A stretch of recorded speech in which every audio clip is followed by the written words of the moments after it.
Welcome to my channel. Hi guys, రీసెంట్గా IG గారు report ఇచ్చారు ప్రవీణ్ పగడాల సార్ది. అది మర్డర్ అనేసి కాకుండా డైరెక్ట్ యాక్సిడెంట్ అనేసి రిపోర్ట్ ఇచ్చేస్తాడు. ఆయన జస్ట్ ఓన్లీ వీడియో క్లిప్స్ మాత్రం చూసి అది యాక్సిడెంట్ అనేసి అన్నాడు. యాక్సిడెంట్ అయితే మరి బైక్కి ఏం కాదా అండి? హెల్మెట్కి ఏం కాదా? ఎంత లోయలో పడ్డా కానీ హెల్మెట్ పగిలితే నెత్తి పగలాలి కదా. అసలు పాయింట్స్ ఎందుకు అతను చెప్పట్లేడు? 300 కిలోమీటర్లు ఆయన ట్రావెల్ చేసేటప్పుడు ఏడ హెల్మెట్ తీయకుండా మందు బాటిల్ కొనుక్కున్నా కానీ ఏడ తాగినా కానీ ఏదైనా ఒక ప్లస్ అనేది ఉంటుంది కదా. ఏదైనా తిన్నికి కానీ ఏదైనా ఒక ప్లస్లో హెల్మెట్ తీయడం. 300 కిలోమీటర్లు ఎవరైనా జర్నీ చేసేటప్పుడు హెల్మెట్ తీయకుండా చేస్తారా? చిన్న పూరన్ని అడిగినా కానీ కర్చీఫ్ కట్టుకోరా బాబు, బస్ స్టాప్ దాకా పోదాం అనేసి తీసుకుని పోతే నాకు వద్దు అనేసి తీసేస్తాడు ఉబరానికి. ఇప్పుడు సన్లైట్ ఆ విధంగా కొడుతుంది. అంత సన్లైట్లో అతను హెల్మెట్ ఎట్లా తీయకుండా ఉంటాడు? మీరు ఒక్కసారి ఆలోచించండి. దీని వెంబడి చాలా పెద్ద కుట్ర ఉంది.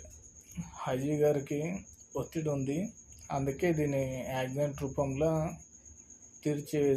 దాన్ని తీర్చిదిద్దాలనేసి ఫిక్స్ అయిపోయినారు.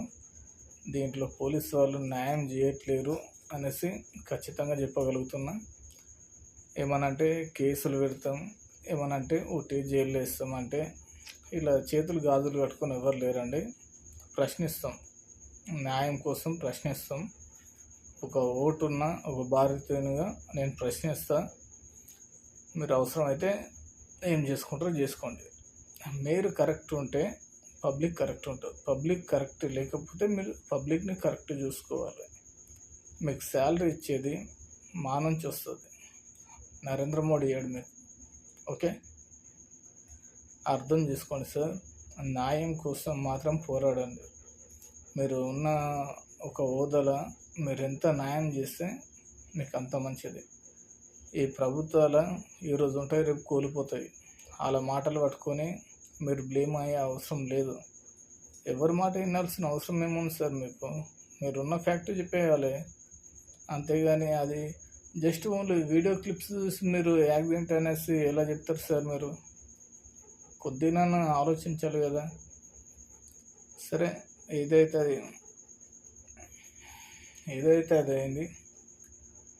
ఇక మీద కొద్దిగా ఆలోచించి కొద్దిగా పూర్తి డీటెయిల్స్ ఇవ్వండి ప్లీజ్, రిక్వెస్ట్ కోరుకుంటున్నాను. నేనైతే తప్పు మాట్లాడలేను, క్షమించమనేసి కోరుకోనికి మాత్రం.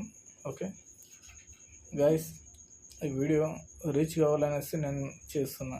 ఎందుకంటే ఎవరికైనా, అది ముస్లిం, హిందూ, ఎవరైనా ఏ సర్కిల్, ఏ మనిషి అయినా కానీ అన్యాయం జరిగితే న్యాయం కోసం పోరాడాలి. దట్ ఈస్ మన India. Okay, bye, good night.